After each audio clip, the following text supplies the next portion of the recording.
नमस्कार, मैं डॉक्टर सरोज बाला शाग Bishnoi, assistant professor home science, government Vivekananda PG college Manendragarh.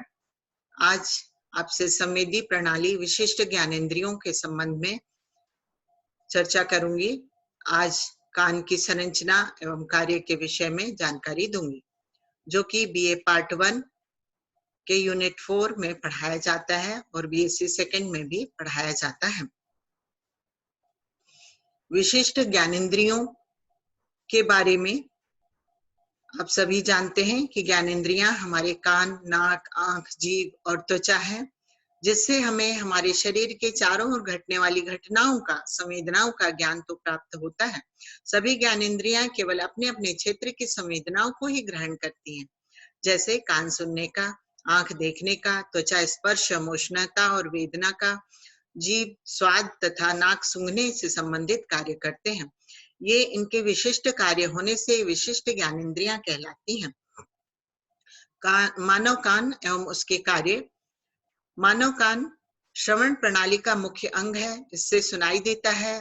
कान वह अंग है जो ध्वनि का पता लगाता है। यह ध्वनि के लिए एक ग्राहक अर्थात रिसीवर के रूप में कार्य करता है, अपितु शरीर के संतुलन और स्थिति के बोध में भी प्रमुख भूमिका निभाता है।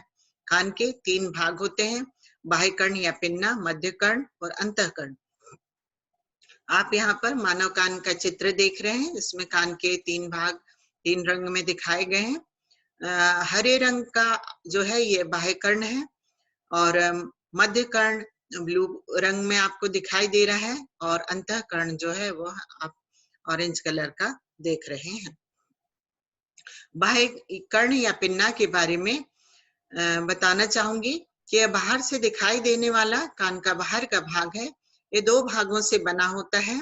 प्रथम पिन्ना जो कार्टिलेज का बना है, द्वितीय कर्णनली है जो कि बाह्य कर्ण से मध्य कर्ण के पर्दे तक जाती है।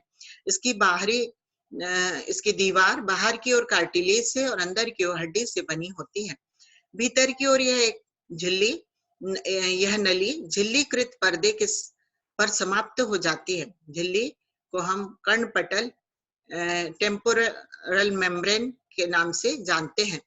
मानव में बाह्य कर्ण जोड़े में सममितीय रूप से सिर के दोनों ओर उपस्थित होते हैं। यह व्यवस्था ध्वनि के स्रोतों की स्थिति निर्धारण करने में सहायक होती है। कर्णनली से आवाज की तरंगे इकट्ठी करके कान के पर्दे तक पहुंचती है, जिससे कान के पर्दे में कंपन होता है। इस नली के चारों ओर की त्वचा में छोटी छोटी ग्रंथियां रहती हैं, जिससे मोम जैसा पदार्थ निकलता है। इसे कर्णगूत भी कहते हैं।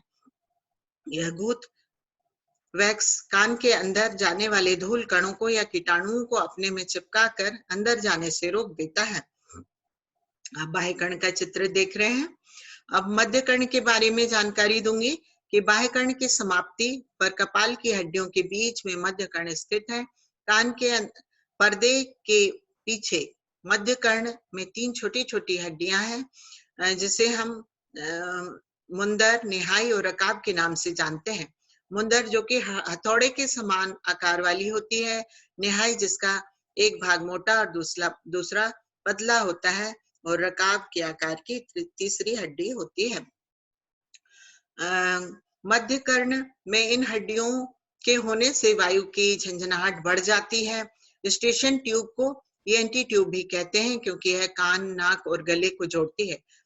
इसके कारण मध्य कर्ण अचानक हुए हवा के दबाव को कान के पर्दे से टकराने पर पर्दा फटता नहीं है, अपितु जो अतिरिक्त हवा का दबाव रहता है वो स्टेशन ट्यूब द्वारा बाहर निकल जाता है।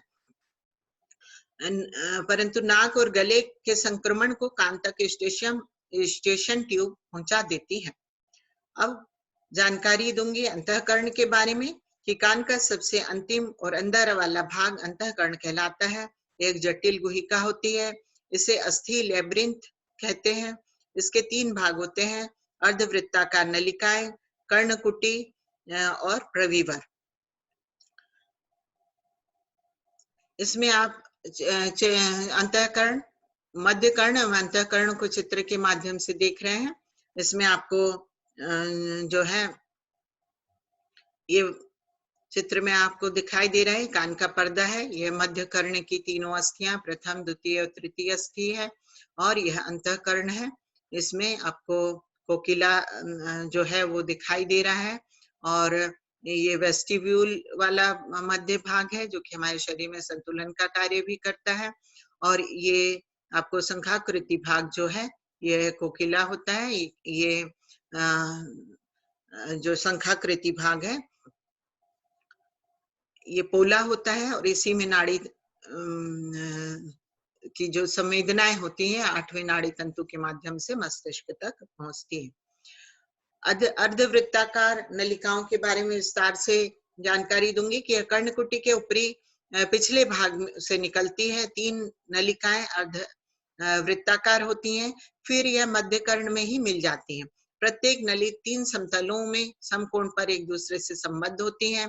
कर्णकुटी से 5 ओपनिंग से ये जुड़ी हुई होती हैं।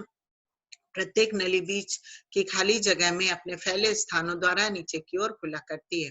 एक खुले स्थान एम्पुला कहलाते हैं तथा इन्हीं से सुनने की नाड़ियां पाई जाती हैं। इन नलिकाओं का संबंध शरीर के संतुलन से होता है। कर्णकुटिया कॉक्लिया प्रविवर के पिछले सिरे से के जो छिद्र है उसमें से एक नली निकलती है जो सांप की कुंडली की तरह होती है। इसे कॉक्लिया कहते हैं। इसके अंतिम सिरे पर एक श्रवण नाड़ी स्थित होती है जिसका संबंध मस्तिष्क के श्रवण केंद्र से होता है। अर्धवृत्ताकार नलिकाएं कॉक्लिया में पेरिलिम्फ द्रव्य भरा रहता है जो कान के बाहरी झटकों और आघातों से रक्षा करता है। कॉक्लिया नलिका में सुनने से संबंधित रोम कोशिकाएं पाई जाती हैं। रोम कोशिकाओं का संबंध जो है कपाल की तंत्रिका के 8वें जोड़े की श्रवण तंत्रिका के द्वारा मस्तिष्क के खंड में स्थित श्रवण केंद्र से होता है जो कि शंख खंड कहते हैं इसको। इसी के द्वारा श्रवण आवेग श्रवण केंद्र में पहुंच जाते हैं। श्रवण केंद्र में ध्वनि का विश्लेषण होता है। ध्वनि से बने शब्द स्वरूप का बोध होता है जिससे सुनने की अनुभूति मस्तिष्क को होती है। इस प्रकार में ध्वनि का ज्ञान होता है। प्रविवर के बारे में जानकारी दूंगी कि अंतःकरण के मध्य में स्थित प्रविवर में एक बड़ा अंडाकार छेद होता है जो झिल्ली से ढका रहता है। प्रविवर यानी कि वेस्टिब्यूल्स अंतःकरण के प्रथम भाग को अंतिम कर्ण से जोड़ता है। इस प्रकार हमने जाना कि अंतःकरण शंखनुमा संरचना होती है। इस शंख में द्रव्य भरा रहता है। आवाज की के कंपनों को तंत्रिकाओं के संकेतों में बदल देता है। यह संकेत 8वीं मस्तिष्क तंत्रिका द्वारा दिमाग में पहुंचता है।